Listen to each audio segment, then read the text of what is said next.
What's going on, everyone? It's time for another horror film review, slasher film review. Today, we're actually going to talk about another Nightmare on Elm Street film, New Nightmare. Well, some people also know it as Wes Craven's New Nightmare. I always take out the direct person's name on it, but yeah, it was released by New Line Cinema September 9th, 1994.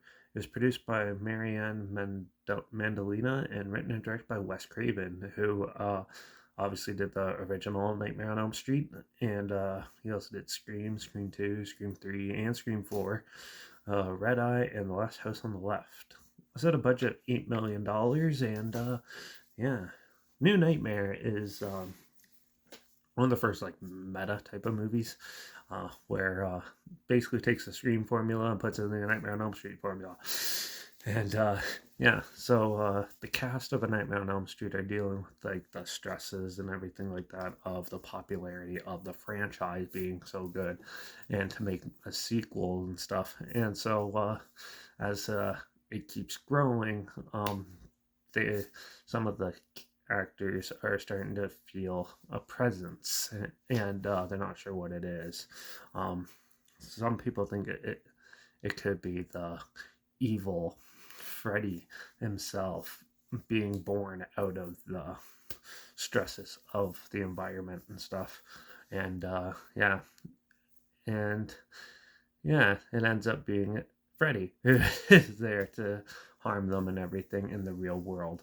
Yeah, overall, the story in this is really amusing and weird, but overall, it does have some good entertainment value. This is more of a thriller than a horror film, though.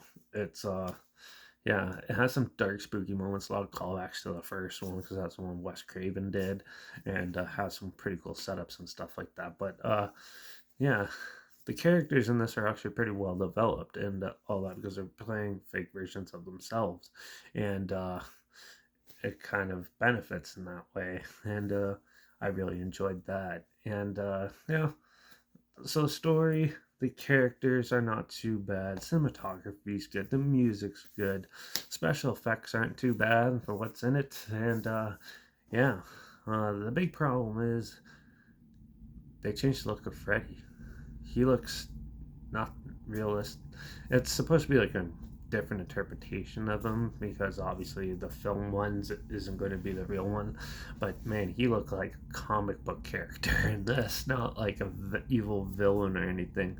And some of there's not even any kills really in this film. It's just more the presence of him being there, and yeah, which works good in a haunted house setting, but in this type of setting, it kind of doesn't. But yeah, I thought it was a cool, unique idea, an interesting concept, and overall a mediocre final product. So yeah, I'm gonna give New Nightmare a 3 out of 5.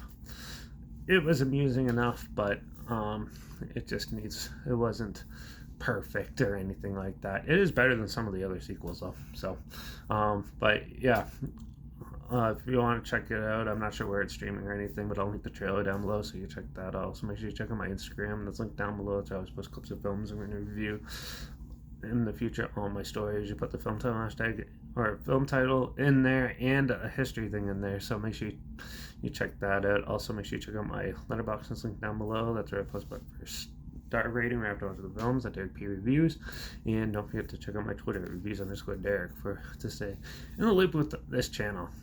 And yeah, make sure you like this video, share some more people, wherever. Comment your opinions of the film down below if you have any. If you have any films or film franchise in any genre and on any streaming service that you want to hear my opinions on in the future, comment those down below too. I'll try my best to get to them as soon as I can, and if I can find them. And also let me know what your favorite Nightmare on Elm Street film is down there too. Make sure you subscribe. Hopefully find something weird, obscure, and odd they partner without checking it together. And also so hear my opinions on popular films that come out, classic films, and reviews on other things as well. And don't forget to ring that bell because, well, we are going to take a break from reviewing the last Nightmare on Elm Street film to, we're going to actually talk about a horror thriller, I guess you could call it, the Poughkeepsie tapes in the next review. This one's supposed to be super disturbing, so hopefully it is. So make sure you tune in for that. Watch out for all those evil killers, fictional characters, killers coming to our real world and actually killing us. And I guess I'll see you all in the next review. So until then, cheers.